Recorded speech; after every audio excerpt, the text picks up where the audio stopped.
আর স্বাধীনতার মূলে কারা ছিলেন, স্বাধীনতার মূলে কারা ছিলেন আমরা যদি দেখি, আমি মুক্তিযুদ্ধ করেছি, অনেকে আছেন, হাজার হাজার মানুষ আছেন মুক্তিযুদ্ধ অংশগ্রহণ করেছে, কিন্তু মূল শক্তি ছিল গ্রামের মানুষ।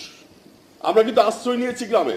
আমি আমার মুক্তিযুদ্ধ শেষ হওয়ার পর আমাকে সাথে যখন 50 জন একটা প্লাটুন দেওয়া হলো, ঢাকার কাছাকাছি তোমাকে একটা বেস করতে হবে এবং সেই বেজে তুমি ঢাকা শহর সহ বিভিন্ন জেলার লোকজনকে ট্রেনিং দেবা এবং তাদেরকে তোমার ট্রেনিং দিয়ে অস্ত্র জোগাড় করে তাদেরকে ব্যবস্থা করে দিতে হবে এবং তারা বিভিন্ন জায়গায় ইউনিটে কাজ করবে। তাহলে আমার আশ্রয় কেন্দ্রটা কোথায়?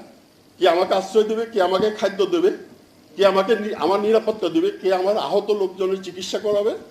ওই গ্রামের মানুষ। শহরে কিন্তু আমার জায়গা নেই।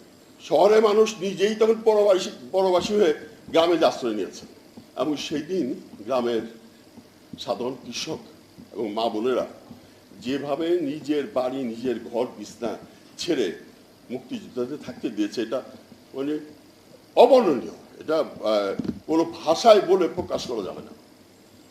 তো এইসব ঘটনাগুলো আমাদের তো নিজের চোখেই দেখা। আমাদের অঙ্গীকার ছিল যদি স্বাধীনতার পরে আমরা গ্রামের মানুষের জন্য করব, আমরা কিন্তু সেটা করতে পেরেছি।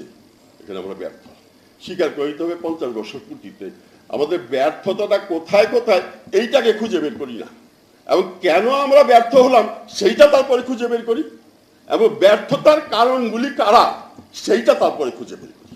আমরা ধাপে ধাপে আগাই, একসাথে কিন্তু সবকিছু নিয়ে আমরা কিছুই পারবো না।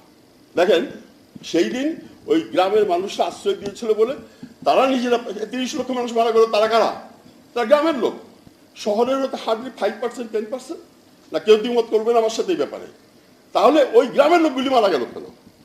তাদের যদি কোনো কন্ট্রিবিউশনই না থাকে, তাদের যদি কোনো অবদানই না থাকে, তারা যদি কিছুই না করে, তাহলে কেন পাকিস্তান কি মাথা খারাপ হয়ে গেল যে গ্রামের লোক গুলি মারবে? ঘটনা তো ঘটালো ঢাকা, চিটাগাং, রাজশাহী। সেই 25 তারিখে তো সব মারা গেল প্রথমে এখানে। তারপরে এই পুরা 9 মাস তো হত্যাযজ্ঞ চলেছে গ্রামের উপর দিয়েই। কিন্তু আমরা কি